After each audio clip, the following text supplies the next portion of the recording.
Hey everybody, Levi here from Amara Massage and Wellness in Fort Collins, Colorado. Welcome back to the self-care routine videos that we're making for you guys. Hope you're enjoying it. Last week we did a little bit of stuff on the hip capsule. We took you through that kind of modified pigeon stretch to help you out getting in that passive squat position. So, I hope you're enjoying that stretch. I really like that one.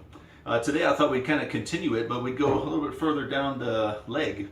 So we're going to do some self-massage techniques between the knee and the foot, so the lower leg, so to speak, right? And I'll show you just maybe 2 or 3 kind of interesting strategies that you can incorporate that'll hopefully, help you loosen up that lower leg, especially if you're a runner or a dancer or someone who kind of bounces around a lot. Yeah, this would be great for you today. Yeah, so let's kind of get into it. I got a couple of tools here that, maybe you can find around the house that'll kind of help you out with this. One of them that's super useful is some kind of a hard ball. Some people like tennis balls. I kind of prefer a little bit firmer, like a baseball or something really good is like a golf ball. Golf balls are a little bit smaller, so you can kind of get into these little nooks and crannies in these little soft tissue areas and kind of work out some stuff. Feels really good. Baseballs are great too, so you can try those out.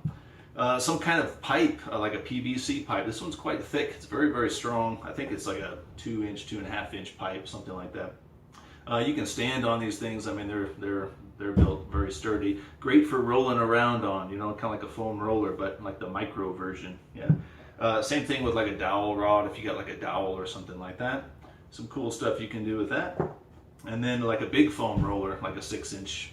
Foam roller or something bigger. This is actually one of a PVC pipe that I sometimes use. It's about a 6-inch pipe, I think. Super thick. Yeah, really good for kind of like low back stuff and all that. Kind of one thing you want to be careful about with some of these, these massage tools is, you want to kind of avoid those bony areas, those bony protrusions in the body, the bony landmarks, so to speak. So, if you're using something that's kind of firm like this or this, you don't want to be rolling over a bone, back and forth. It's very irritating, and kind of give you a bruise and all that kind of stuff. It doesn't really do a lot of good in my opinion. So, stick with the soft tissue stuff. So if you're using this like on your low back or something, stay in that area between the lower ribs and the upper hip. You got this section here of, just kind of this empty space, filled with a lot of muscles and, tissues and things like that. Right in here, right in this lower back area. Check it out in an anatomy book. You learn some interesting stuff, but those are great areas to use kind of more firmer objects. Otherwise, I would use like a foam roller if you want to do more kind of like global, kind of global chain stuff. That way you're not rolling over ribs and stuff. It can be kind of uncomfortable. So it shouldn't be painful. It never should be painful. It should feel great, and you should feel great the next day and the day after. If you're like super sore, bruised up the next day, you've just gone too far. Really want to, this is a self-care thing. This is about consistency, not, a lot of pressure at one time to fix all your problems. We don't fix anything, right? Massage doesn't fix anything, it just feels good, right? Let's start with the foot, shall we? So let's try something you can do while you're hanging out at home. Maybe you're having your coffee in the morning. Your feet are, they feel kind of stiff after a day of running the day before or something like that. So, a great way to wake these feet up is, you're sitting in your chair. You got like a yoga mat here, so the ball's not going to slip if you step on it. It'll go shooting out if you're on something kind of, soft like a carpet, right? Get something like a yoga mat here, and you just can kind of roll around on it a little bit. Work into that arch. You can go to the side, that inner arch. You can go to the outer one. You can get up into the ball of the foot. Golf balls are great for this. Great for the foot. You can hit that heel. Yeah, it feels awesome, right? And then something a little more stable, and you can hit some more interesting spots is something like this 2-inch pipe. You throw that guy down, and you can roll around, put a little bit of weight, if it's not enough for you, or ease up if it's too much, right? Shouldn't be painful. You kind of go on that outside of the foot, that blade of the foot. Watch out for that bone. There's a little bone that kind of sticks out on the side. Just kind of go in front of it, go behind it a little bit. Respect that. Hit that heel, hit that foot. Feels awesome, yeah. You can do a couple of foot fists back and forth, Just kind of wake that foot up, rock it back and forth. Spend a couple of minutes on this. Just feels really awesome. Afterwards, you feel like you're ready for that next run, right? Yeah, okay, how about the lower leg here, this calf area? A lot of cool stuff you can do with the calf. I'll just kind of show you maybe one here. You can take something like, you know, your dowel or this little pipe here, and get yourself in a comfortable position. You know, for me, you know, this is okay. I can apply pressure here. Maybe you need to get into like a, like kind of like a pigeon pose, or like this little square position here, if that helps. If that's too much for you, maybe you stand up and you put your leg on a table or on your bed in this position, so that, you know, it's pain-free for you while you're working on this stuff. So kind of think about it like this here. We've got this little meaty section of the inner calf, right? We've got the shin bone here. You can feel that shin bone. We want to avoid the bone, right? That's not going to feel good. So we want to go in the inside of this calf area here, right?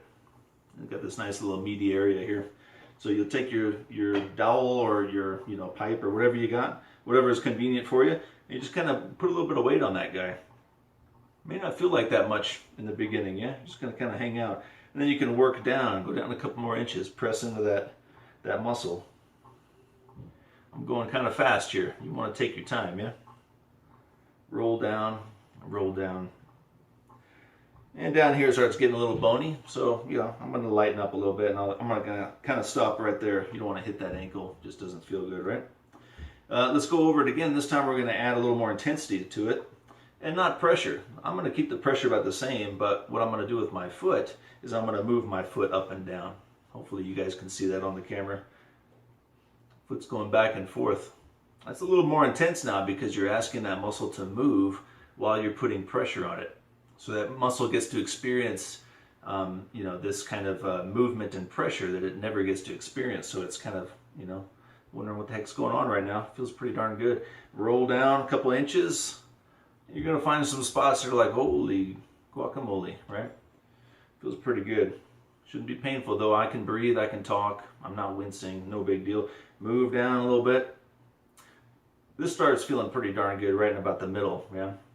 If you ever look at the back of a calf, you've got like that upside down heart-shaped muscle, yeah, and then you've got that kind of that tissue that turns into the Achilles tendon. That kind of junction where the heart ends and that the Achilles goes up and meets that, right about the middle of the calf. Boy, it feels awesome, man. You get some good stuff there. Yeah, move that foot around a little bit. Take your time, go down the whole leg. You know, stand up and feel it. See what it feels like. Maybe walk around the backyard or something. You might notice that, wow, it feels like really loose and free. You know, pick your favorite adjective, whatever kind of comes to mind. Try the other side. This is something, again, great for runners, people that are kind of bouncing and doing that kind of dynamic movement. Maybe a basketball player or something like that. But anyway, yeah, take care of that lower leg. You know, that guy's taking care of you all day, so give it a little bit of attention. I hope you guys enjoyed that video. Be a little bit careful with this stuff. Take care of yourself, and I'll see you around. All right, take care.